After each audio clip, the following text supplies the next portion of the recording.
Matag Semana Santa, nahimo ng tradisyon nato mga Bisaya ang pagluto gyud og binignit. Kay matod pa, nabatasan na kini kun magpuasa. Busa katuna nato ang pagluto niining espesyal nga binignit. Ani ang mga detalye?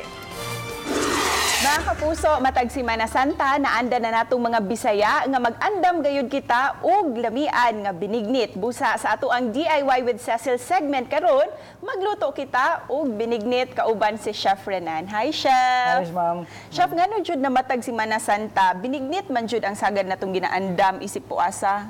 Kani siya kay mo mo niya atong naandan sa ato pang mga ninuno, sa ato pang mga kuan sa atong mga ninuno nato niya.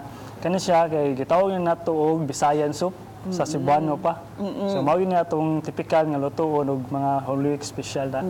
And sa yun raw sa pangitaon ang mga sayon na sad siya. ingredients. Okay, busa mga kapuso, sugdan na nato ang paghimo sa binignit.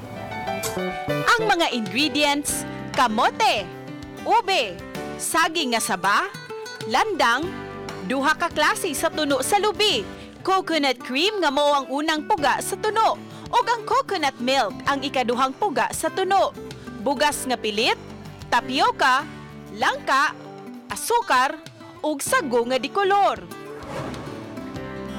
Una, ihumol sa tubig ang bugas nga pilit hangtod nga mubukal.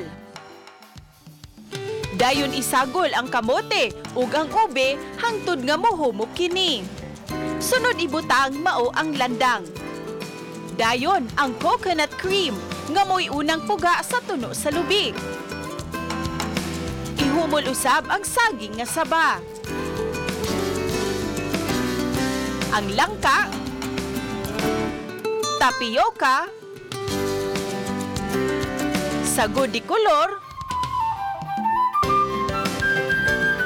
ug butangan usab og coconut milk ang ikaduhang puga sa tuno sa lubi. Ug syempre, butangan usab og asukar, depende sa katamison nga inyong gusto.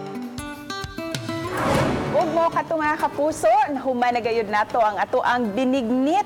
Ready na ni for Semana Santa? Thank you, ma'am. Chef. You're welcome. So yun usod kay siya himuon, Chef, no? Yes, sayon na din siya. Sa iyo na ito pangitaw ng atong mga ingredients. Typical na kayo siya makitaan sa mga merkado. Yes. Sakto. Alright, let's eat. Sulayan nato. Okay. Ang binignit nahimo na gayud nga kabahin sa atong kulturang Binisaya. Ilabi na matag Biyernes Santo. Lamian kaayo kining sawan sa tibuok pamilya. Mainit man o mabugnaw nga binignit, kinaham gayud kini natong mga bisdak. Uban ni Lian Sinkulan ug Jovel Ubiso, Cecil Kibod Castro, Balitang Bisdak.